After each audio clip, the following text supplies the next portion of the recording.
ছাদ বাগানে আনার চাষ কিন্তু খুব সহজেই করা যায়, কারণ আনার গাছ, বেদানা, আনার, ডালিম যাই বলি না কেন, সব গাছ কিন্তু ছাদ বাগানের জন্য আদর্শ গাছ।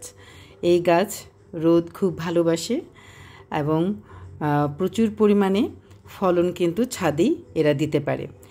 বীজের থেকে চারা তৈরি করুন, আপনার পছন্দের আনার বাজার থেকে কিনে এনে সেই আনার বীজ থেকে চারা তৈরি করে আপনার ছাদ বাগানে সেই গাছ রাখতে পারেন। আসসালামু আলাইকুম, আমি জাহানারা লাইজু, আমার রুফটপ গার্ডেন থেকে আপনাদের সবাইকে সুস্বাগতম। দেখেন বন্ধুরা, কত সুন্দরভাবে মৌমাছি পরাগায়ন করে দিচ্ছে, প্রাকৃতিক পরাগায়ন। এইভাবে মৌমাছির মাধ্যমে কিন্তু প্রাকৃতিক পরাগায়নটা হওয়া ভালো।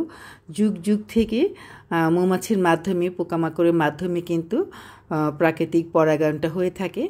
যেখানে মৌমাছির আনাগোনা কম থাকে সেখানে অবশ্যই হাতে পরাগায়নটা করে দিতে হয় যে কোনো ফল পেতে, ভালো ফলন পেতে। আমার এখানে মৌমাছি আসে আলহামদুলিল্লাহ। আপনারাও বাগানে প্রচুর আনার গাছ রাখেন। এই গাছটা যেহেতু এত ফুল ফুটে আর লাল ফুল, এর আকর্ষণে কিন্তু মৌমাছিগুলো চলে আসে। প্রাকৃতিক পরাগায়নটা তখন মৌমাছির মাধ্যমে হয়ে যায়। এত সুন্দর লাগছিল মৌমাছিদের খেলাধুলা। অনেক মৌমাছি মানে গাছের চারিদিকটা ঘিরেই কিন্তু আছে।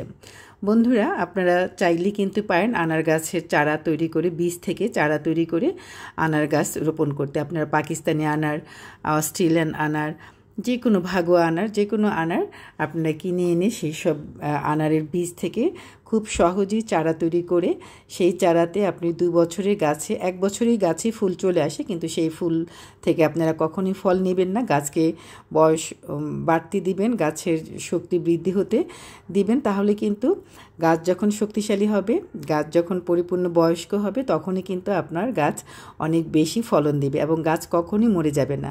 অনেক ভালোভাবেই সে গাছ থেকে আপনি প্রচুর ফলন পাবেন।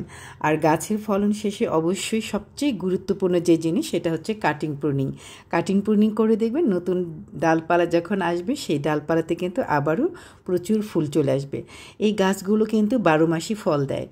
গাছের গোড়ার দিকে সব ধরনের ডাল ছেটে দিবেন, নিচে থেকে কোনো ডাল গজাতে দিবেন না, উপরের ডাল থেকে ফলন বেশি ভালো হয়। বন্ধুরা, আমার ভিডিওটি যদি আপনাদের ভালো লেগে থাকে প্লিজ লাইক, কমেন্ট এবং শেয়ার করে দিবেন। সাবস্ক্রাইব করে বেল আইকনটি টিপে দিবেন, যেন নতুন ভিডিও ছাড়ার সাথে সাথে তার নোটিফিকেশনগুলো আপনাদের মাঝে পৌঁছে যায়।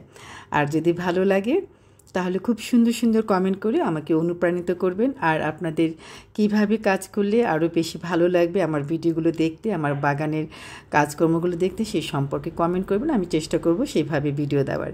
ভালো থাকুন, সুস্থ থাকুন, আল্লাহ হাফিজ।